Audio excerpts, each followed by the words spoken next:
네, 이승우 변호사와 함께 재합을 진행하겠습니다. 어서 오세요. 네, 안녕하십니까. 네, 제가 한잔 하시죠. 네, 알겠습니다. 네, 딱 먹기 좋게 얼어있네요. 이준석이의 그 인유한 위원장을 향한 인종차별적 발언, 이거 이제 뭐 국제적으로도 지금 문제가 된 것 같아요, 이미. 네네. 예일대 교수가 페이스북에다가 글을 올렸으면 네.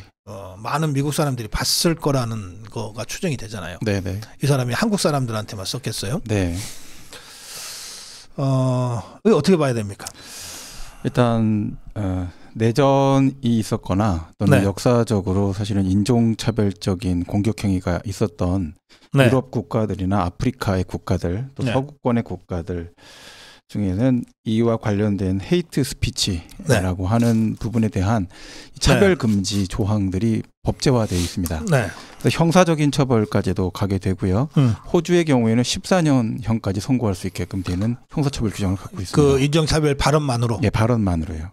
네, 그리고 그와 같은 발언이 어떠한 경위로 이루어졌느냐. 그러니까 개인 간의 그런 의사표현으로 이루어진 수준이다라고 하면 벌금형 정도로 처벌을 할 수가 있지만. 개인 간.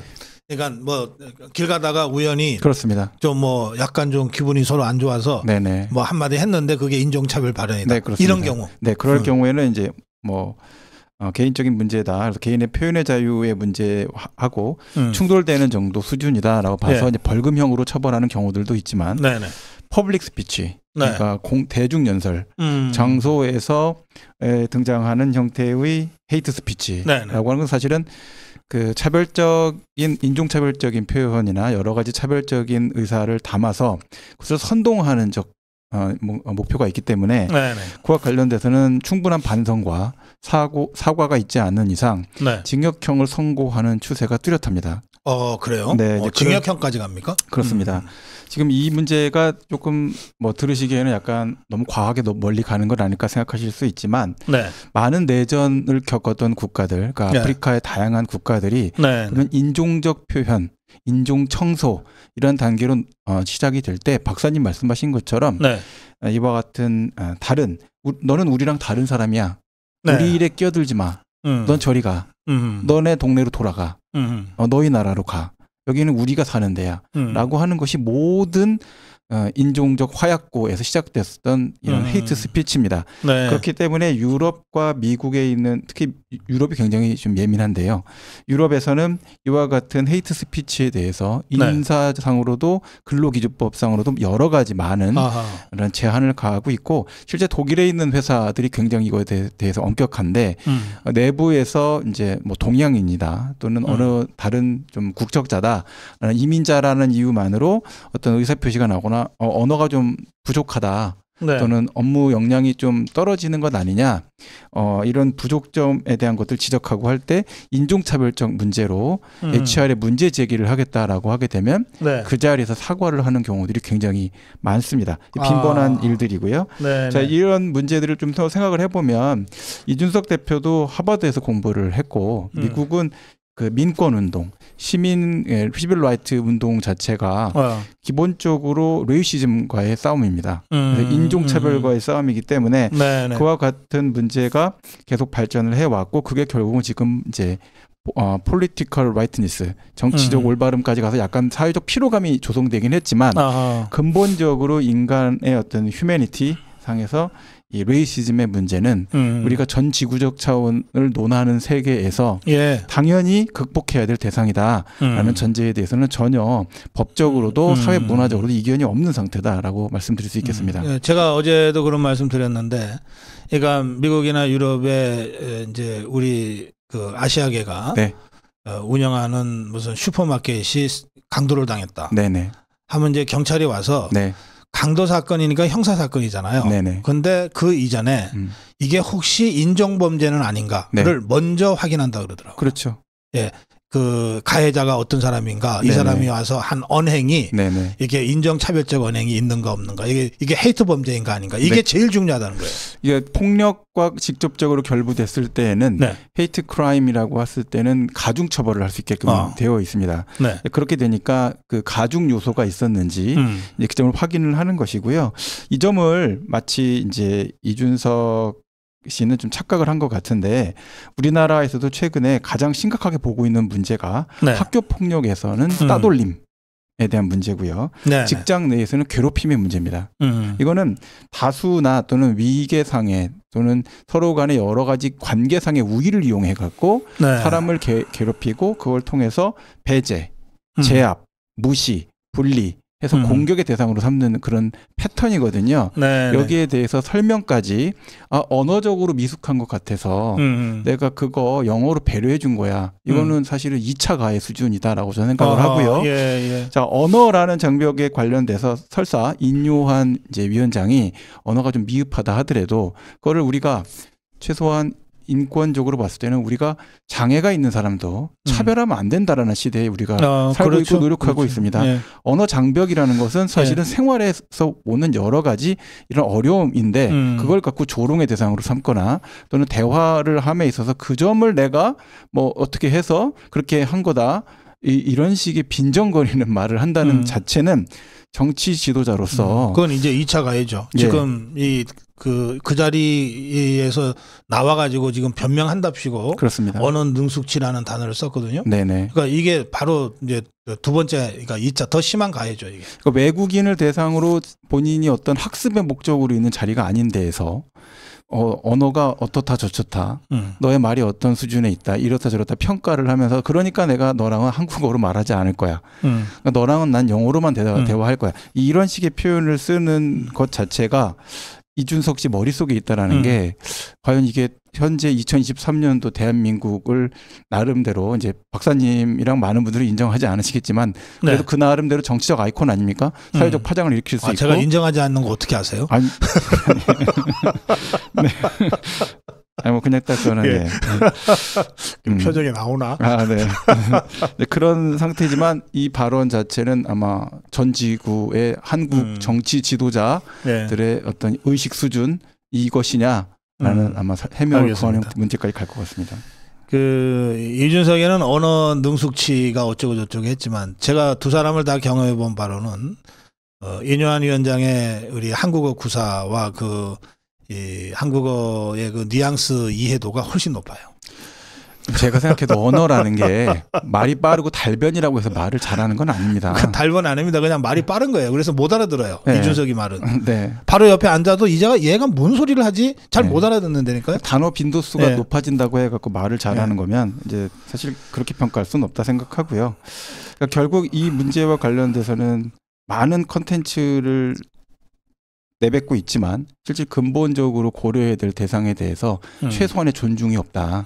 이런 생각이 들었습니다. 그리고 제가 한 30년 전입니다만 이 인정 문제와 인정 차별 문제가 그때도 심각했잖아요. 네. 오죽했으면 미국은 모든 공공기관에 이퀄 오퍼튜니티 사무소를 설치했겠어요. 네네. 그때 제가 이제 영국에 가서 겪은 것인데 그거 참 기분이 나쁘더라고요. 뭐냐면 이 영국 사람들이 그 영어로 찰리티라고 하던데. 네네. 그러니까 뭔가 이 아시아계나 아프리카계를 자기들보다 좀 못한 사람들로 보는 오래된 그 편견이 있어요. 네네. 그래서 다소 좀 잘 못해도 아시아 사람이잖아 네. 하고 너그럽게 봐준다는 거예요. 네. 예? 그러니까 좀 심하게 얘기하면 예? 아니 그 당시에는 반려 문화도 별로 없을 때니까 그냥 말을 쉽게 이렇게 하더라고요. 아니, 네가 키우는 강아지가 잘못했다고 걔한테 화내니 너는? 이렇게 교육한다는 거예요. 네네. 그러니까 그런 대접을 받는 그야말로 이게 하등 인종 또는 이 하등 국민 취급을 받는 이 아시아계나 아프리카계 사람들의 입장에서는 겉으로 봐서는 친절하게 해주는 거야. 네. 뭐 내가 실수를 해도 크게 뭐 야단도 안 치고 뭐 문제도 안 삼고 친절하게 해주는 건데 무지 기분이 나쁜 거야. 네네. 그게 한 30년 전에 그 찰리티라고 하는 단어를 제가 오랫동안 고민하게 만든 그 경험들이거든요. 네네.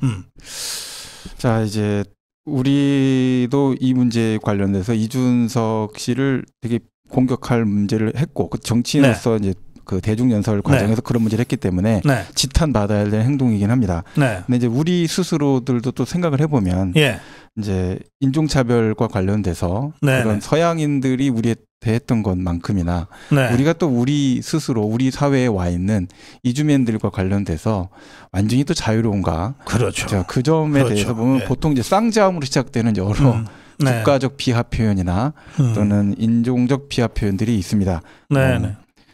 언급은 안 할 건데요. 예. 근데 네. 여기 댓글에는 네. 그런데 우리나라 법으로는 이준석이의 인종차별적인 이 헤이트 스피치를 사법적으로는 처벌할 수 없다고 합니다라고 하던데요. 네, 맞습니다. 예, 우리나라 법으로는 국내법상으로는 인종차별 발언에 대해서는 아직까지 네. 차별금지법상으로 형사처벌을 하거나 또는 처벌할 수 있는 그런 근거 조항은 갖고 있지 않습니다. 네. 이와 관련돼서는 지금 계속 도입을 해야 된다라는 의논은 있는데 네. 이와 관련하여서 현재 우리나라가 갖고 있는 광범위한 이런 표현 과 관련된 문제들이 아직 존재하고 있어서 순차적으로 해결을 해야 될 문제다라고 보고 있고요. 네. 만약 입법을 하게 되면은 정작 저부터도 사실 완전히 자유로울까 이런 생각이 좀 많이 들기 때문에 네. 문화적인 개선과 홍보가 있고 그 절차를 거쳐서 글로벌 스탠다드로 우리도 같이 나갈 필요가 있고 그 계기를 불행인지 다행인지 모르지만 이준석이 제공해줬다 이런 생각이 듭니다. 네. 알겠습니다. 예.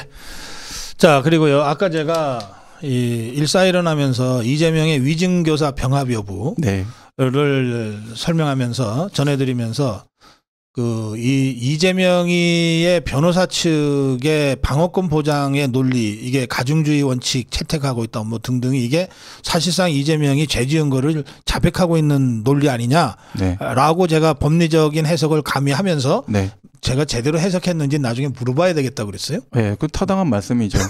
그러니까 그거는 전제가 유죄를 전제하고 있는 계산이거든요. 예, 그런 거죠. 예, 예. 가중주의를 고려했을 때는 합쳐서 한 번에 선고받는 것이 네, 피고인의 네. 이익에 도움이 되고 방어권 보장에 도움이 된다는 주장 아닙니까? 그러니까 그럼 덧셈을 한다는 얘기는 더 할 게 있다는 얘기인 거고 더 할 게 있다는 얘기는 뭔가 있다는 얘기 아닙니까? 0을 예. 더하는 건 무익한 행동 아닙니까? 예. 그런 상태에서 무죄를 주장하고 있고 전부 무죄를 주장하고 있는데 나중에 가중처벌되는 것보다는 병합 처리해갖고 형량이 줄 수 있게끔 되는 것이 피고인의 이익에 부합한다. 이렇게 얘기한다면 마음속에는 유죄와 유죄가 상존한다.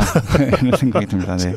그렇군요. 네. 예. 네. 일단 제가 해석을 잘못하지는 않았다고 말씀해 주셔서 네. 네, 다행입니다. 자, 그건 그렇고 네. 이게 위증교사 사건 병합 여부를 13일 날 재판부에서 심리하겠다는데 어떻게 예상하십니까? 일단 뭐 재판부에 여태까지 했었던 모든 관행을 검토해 보면 네. 병합 요청이 들어왔는데 거부한 재판부는 없었습니다. 네, 그리고 피고인이 동일한 피고인이고 또 사안 자체 절차 진행 경과와 관련된 문제에 있어서 분리 재판을 꼭 해야 될 어떤 특수한 필요성이 있는지 네. 이 부분에 대한 것들이 사실은 완벽하게 소명됐다라고 보기도 좀 어렵거든요. 그러니까 총선적 정치적 결과, 지형상의 여러 가지 영향 이런 것들을 법원이 그걸 고려해서 병합을 거부할 수 있는 명분은 안 됩니다. 그러니까 지금 현재까지 나와 있는 상태로 보면 병합을 거부할 수 있는 법원의 명분은 전혀 없을 것이다라고 생각합니다. 아, 그러면 병합이 될 거다? 네, 그렇습니다. 그렇게 예상하시는군요. 네. 그건 이제 병합이 되면 그 위증교사만 따로 재판 결과가 먼저 나오는 건 아니잖아요. 분리 선고를 할 수 있게끔 되어 있긴 한데요. 예. 그거를 이제 재판부에서 운영을 이제 어떻게 진행을 할 것인지 뭐 또 병합을 해놓고도 분리 선고는 또 할 수 있어요. 네, 할 수 있습니다. 네, 근데 그 절차와 관련돼서 좀 복잡하긴 하지만 예. 재판 진행을 위증교사 사건만 주로 진행을 하고 해당되는 내용에 대해서 형에 대한 일부 분리 선고를 하는데 네. 별로 재판상으로는 사실 바람직하지는 않습니다. 아하, 예. 죄인이라는 거는 이제 이재명이라고 하더라도 그 사람이 죄를 진 거지 죄가 무슨 죄가 있습니까? 그러니까 해당되는 내용에 대해서 분리를 해서 선고한다고 할 때 예. 하나로 다 가중을 해서 때리든 그래서 그 사람의 여태까지 생활과 여러 가지 정상관계를 한꺼번에 평가해서 충분히 형을 선고하는 방식으로 하는 것이 타당하지 한 건 한 건 재판마다 뭐 혐의마다 형을 선고하는 방식을 하게 되면 법원의 사법적 시스템도 상당한 부담을 갖게 되고 그리고 인간 이재명에 대한 어떤 정상관계 평가도 한꺼번에 다 이루어지지 못하는 이런 모순적 판단이 나올 수도 있지 않겠습니까? 이런 점들을 고려하니까 재판부는 사실 분리 선고 별로 하고 싶지 않을 겁니다. 아, 네. 그래 알았어요. 그러니까 예, 이재명이도 그 보호받을 권리가 있는 그 불쌍한 죄인이다. 좋은 나라 태어난 거죠. 그렇죠. 그렇죠. 참 좋은 나라, 좋은 시대 태어나가지고 보호받을 권리를 다 누릴 수 있는 그런 대한민국이 위대한 국가입니다. 네. 자, 주식 공매도가 내년 6월까지 전면 금지됐어요. 한시적이지만 8개월 동안에. 네네네. 이 조치가 발표된 직후에 뭐 어제 주식시장이 난리가 났는데 네. 오늘도 아마 비슷한 상황이 계속되고 있지 않을까요? 지금 확인 좀 해보세요. 전부 빨간불 아닌가요? 네, 이거 저 어떻게 보십니까?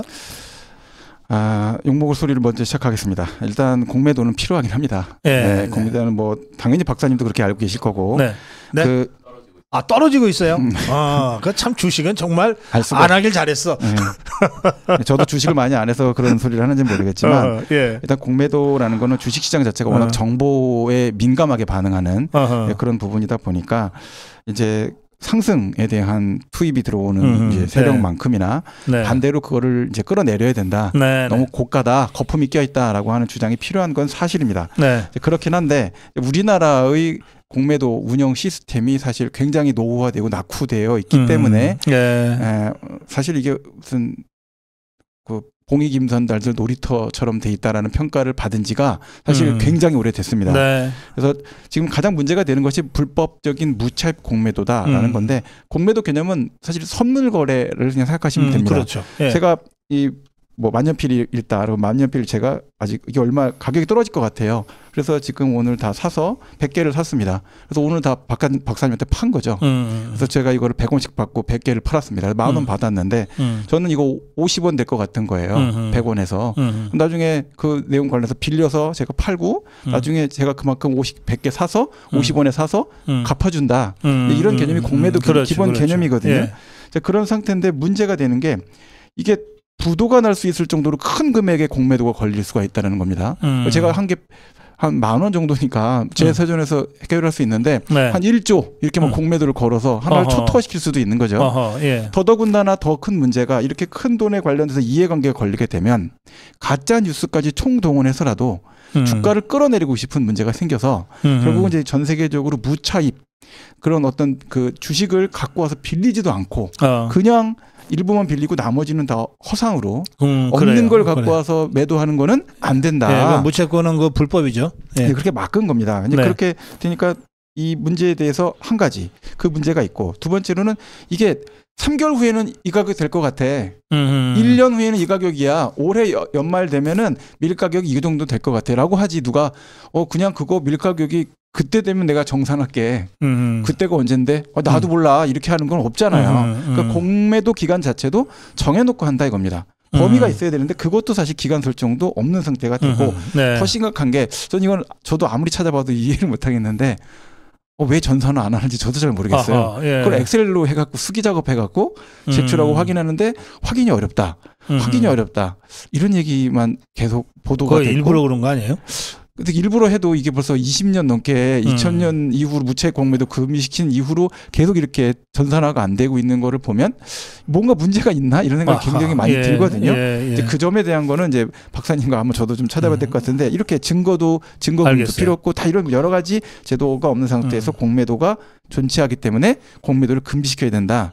이거는 제가 생각할 때는 정책적으로는 지금 불가피하다라는 생각이 듭니다. 일단은 그리고 제도 보완을 해야죠. 개선을 하고 보완을 해서 이게 투기꾼들의 금융시장이 춤추고 그렇게 되면은 결국은 소액 투자자들이 전부 다 덤탱이 쓰게 되거든요. 그렇습니다. 그런 것은 막아야 된다. 주가 방어와 관련돼서 사실 주식을 갖고 담보를 얻는 기업들이 상당히 많거든요.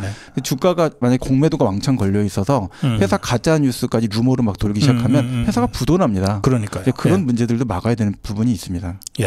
그 내년 6월까지 일단 중지시켜 놓고 그 안에 뭔가 그 제도 개선을 통해서 그 투기의 수단으로 전락하지 않도록 하고서 다시 재개하겠다는 게 윤석열 정부의 생각인데 그때까지는 어쨌든 잘 좀 준비가 됐으면 좋겠습니다. 자, 마지막 주제입니다. 그 안민석이가 기소됐죠. 예, 그렇습니다. 그 최소원 씨와 관련된 허위사실 유포. 이거 어떻게 보십니까? 기소됐어야 될 사건이 기소된 것 같습니다. 유죄 나옵니까 그러면? 유죄 나와야죠. 수조원 있다고 하지 않았습니까? 그리고 뭐 해당돼서 뭐 여러 그러면 안민석이가 감옥에 안 가려면은 어디선가 수조원을 갖고 오면 됩니까? 수조원을 갖고 와도 그건 갖고 와서 이거 최소원 씨 거다라고 빡빡 우기면 됩니까? 그렇게 되면은 본인은 구속되고 수조원은 최소원 씨만 좋겠네요. 최소원 씨 소유라는 거 아닙니까? 그러면 최소원 씨는 다시 부활하시겠습니다. 네, 네. 예. 이제 정보통신망법 위반 허위사실 유포인데요. 굉장히 악의적이죠. 예, 해당 사안 관련해서 뭐 여러 뭐 국제 그런 금융회사 또는 뭐 여러 가지 거래 관계되는 거 뭐 무기거래 신디케이트까지 막 등장해서 수조원이 뭐 해외 비밀 계좌에 있다. 뭐 그래서 그게 어디 있다 막 이런 식으로 얘기했는데 그 내용 사실 무근이고 확인도 안 된다는 거 아닙니까? 네. 이 내용 관련돼서 지금 이야기를 우리가 생각을 해본다고 한다면 정진석 의원 사건이 하나 있었었죠. 사실 예. 노무현 대통령 관련돼서 집에서 싸웠냐 안 싸웠냐 그거 갖고도 실형 4개월 선고했습니다. 이거 얼마 때려야 될까요? 실형 6개월인가? 아, 6개월인가요? 예, 6개월 나왔다. 6개월. 예. 그래서 했는데 최소원 씨 수조원 사건 해갖고도 그거 완전 초토화시키는 인생 하나를 완전 초토화시켰거든요. 가문 하나 멸문시켰습니다. 그런 거 비교하면은 무기형 나와야 되나? 그 무기형까지는 못 가고요. 7년 이하로 돼 있으니까요. 7년형 정도 선고 받아야 되지 않나. 그러니까 7년이면은 그 집행유예가 안 되죠. 집행유예가 안 되죠. 안 되는 거죠. 안 되죠. 예, 네. 7년이 나와버리면. 네. 그래요. 안민석 좋겠네. 예, 아니, 그러니까 지금 너무 악의적이잖아요. 근데 국회의원이라는 그 사회적인 지위가 있는 분이 대중들을 상대로 언론에서 이렇게 공개적으로 했던 얘기 아닙니까? 예. 그럼 최소한 확인을 하고 하셨어야죠. 수조원이 무슨 쉬운 돈도 아니지 않습니까? 예. 조국이가 뭐 비법률적 명예회복 어쩌고 저쩌고 얘기했는데 네. 왜 이렇게 쉬운 말을 어렵게 하는지 몰라 이자는. 좀 책은 쉽게 쓰시는데. 말은 좀 어렵게 하신다는 평이 있긴 했었습니다. 네, 그래서 수업이 좀 쉽지 않다. 네, 이제 제가 이제 조국 전 교수님 책도 여러 권 사서 이렇게 같이 이제 읽어보기도 하고 했는데, 네, 시간 많으신가 봐요. 저는 봐야죠. 네, 이분이 어떤 사상을 갖고 계신지 그래야 말씀을 드릴 수 있지 않겠습니까? 보지도 않고 말씀드리면 제가 안민석 의원하고 똑같잖아요. 허위사실 유포가 될 수가 있어서. 예. 네. 네, 그래서 읽어봤는데 네. 비법률적 명예회복의 길, 그러니까 굉장히 철학적인 표현이긴 하지만 출마하겠다 뭐 그런 얘기가 지금 보입니다. 근데 법률가가 제일 안 좋을 때가 뭐냐면 네. 언어를 비꼬아 갖고서는 멋있는 표현이라고 생각하고 쓸 때가 제일 최악입니다. 그래요? 네, 왜냐하면 법률 자체가 원래 머리 아픈 거기 때문에 편하게 표현을 써주는 게 정치가로서 당선되실 수 있는 길이 아닌가 생각이 되고 정치인으로서 데뷔하시면서 비법률적 명예회복의 길도 생각 중이다 이런 표현 계속 쓰시면 제 생각엔 낙선하실 것 같습니다. 네. 어려운 말로 하면 좀 있어 보인다고. 그건 이제 학자로서 계실 때 얘기고요. 네. 자, 근데 여기 질문이 하나 나와 있습니다. 우리나라 형량은 왜 이렇게 낮은 건가요? 그러셨는데. 형량 관련된 거는 사실은 이제 과거에는 굉장히 형량이 높았습니다. 네. 기본적으로 처벌 형량도 높았고 구속 기간도 굉장히 장기간이었고요. 네. 근데 법원 입장에서 봤을 땐 수사기관을 통제할 방법이 없었기 때문에 최대한 선처해주는 방향으로 그래서 집행유예 선고가 굉장히 많았던 것이 사실입니다. 네, 그리고 특히 그와 관련된 여러 가지 공안사범 관련된 것들도 전쟁을 겪었던 국가였기 때문에 굉장히 강력하게 처벌을 했었던 문제들이 있었고요. 그런 점에 있어서 이제 어떤 사법부의 통제 수단이었다라고 보시면 될 것 같습니다. 근데 최근에 들어서는 이제 수사기관이 많이 수사력도 약해졌고 독자적인 구속 권한이나 이런 것들도 다 많이 이제 형해화되는 상태가 돼서 일반 시민과 시민 사이에서의 갈등 또는 피해 회복의 문제로 이제 정상화됐다라고 보실 수가 있죠. 이제 법원이 그런 점들을 고려해서 점차 형량을 상향 조정해 나가고 있다라고 보시면 될 것 같습니다. 제가 한참 전인데요. 네. 대법원 양형위원회 한 2년 정도 자문위원 한 적이 있어요. 네. 그래서 그때 양형위원회가 굉장히 엄격하게 관리되더라고요. 그렇습니다. 한 2달에 한 번인가를 전원 회의도 하고 하면은 대법원에서 굉장히 관심을 갖고 지켜보고 또 양형위원회 위원장이 실질적으로 그 대법원에서 좀 사실상의 서열 2위다라고 하기도 하고 뭐 그러더라고요. 네, 실질적으로 그 양형위원회 관련된 이제 내용들이 정리가 돼서 권고로 돼 있거든요. 근데 이제 법상으로 하급심에 적용되는 것들을 이렇게 지켜보면 사실 그 안에 이제 양형 기준표라는 게 나옵니다. 그 기준표를 판사들이 거의 이런 표현까지 좀 쓰면 죄송하긴 하지만 기계적으로 적용한다. 글쎄. 예, 그 수준까지 다 가입되어 있는 상태라서 굉장히 중요한 지표다라고 말씀드릴 수 있습니다. 그래서 저는 처음에 뭔지도 모르고 그냥 하라 그래서 했는데 굉장히 중요한 일이더라고요. 네. 그 한 2년간에 걸쳐서 제가 양형위원회 경험을 가지고 말씀을 드리면 이렇게 추세가 확실히 있는 것 같아요. 그러니까 기본권 관련해서는 최대한 좀 양형을 좀 자유롭게 그렇죠. 네. 예.